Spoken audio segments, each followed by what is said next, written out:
करनाल विधानसभा छोड़ यहां से लड़ेंगे सीएम नायब सैनी चुनाव। करनाल सीट पर मिल सकता है लोकल प्रत्याशी को मौका।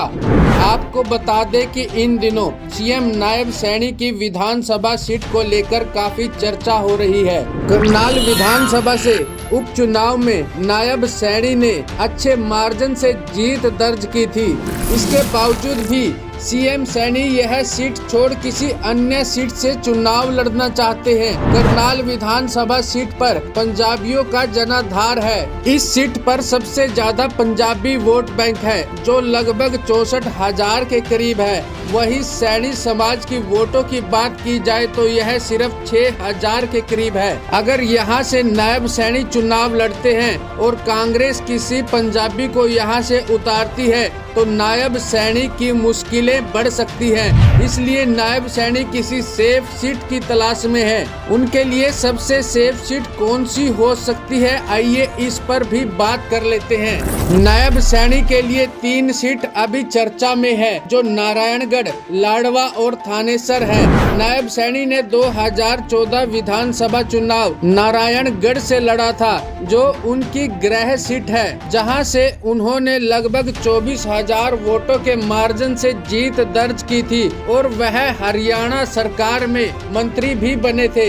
2019 में उन्हें कुरुक्षेत्र लोकसभा से टिकट मिला और यहां से वह सांसद बन गए। 2019 विधानसभा चुनाव में नारायणगढ़ सीट कांग्रेस के खाते में चली गई। यहां से कांग्रेस प्रत्याशी शैली चौधरी ने जीत दर्ज की। उन्होंने भाजपा प्रत्याशी सुरेंद्र राणा को 20,000 मतों के मार्जिन से हराया था। इसलिए यह सीट भी उनके लिए इतनी सेफ नहीं लगती है, लेकिन उनकी गृह सीट होने के कारण यहां से चुनाव लड़ सकते हैं। वहीं अगर दूसरी सीट की बात की जाए तो लाडवा सीट, इस सीट पर सैनी समाज का काफी जनाधार है, इसलिए यह सीट नायब सैनी की चॉइस बताई जा रही है।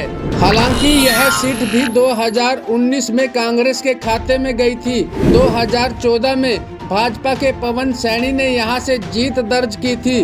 नायब सैनी के यहां से चुनाव लड़ने की प्रबल उम्मीद नजर आ रही है। इसके अलावा थानेसर विधानसभा से भी वह चुनाव लड़ सकते हैं, ऐसी जानकारी भी निकल कर सामने आ रही है। इसके अलावा उन्हें ऐसी सीट की भी तलाश है जहां पिछड़ा वर्ग का जनाधार ज्यादा हो, क्योंकि पिछड़ा वर्ग ज्यादातर भाजपा के साथ है और नायब सैनी मुख्यमंत्री बनने के बाद पिछड़ा वर्ग का एक बड़ा चेहरा भी है। उनके करनाल विधानसभा छोड़ने के बाद यहां से किसी लोकल चेहरे को मौका मिल सकता है। कई ऐसे भाजपा नेता हैं जो इस आस में है कि पार्टी उन्हें इस बार मौका दे। आपको क्या लगता है, क्या नायब सैनी को करनाल विधानसभा सीट छोड़कर कहीं और से चुनाव लड़ना चाहिए? करनाल छोड़ नायब सैनी कौन सी विधानसभा से चुनाव लड़ सकते हैं? अपनी राय हमें कमेंट बॉक्स में लिखकर जरूर बताएं और हर खबर की अपडेट के लिए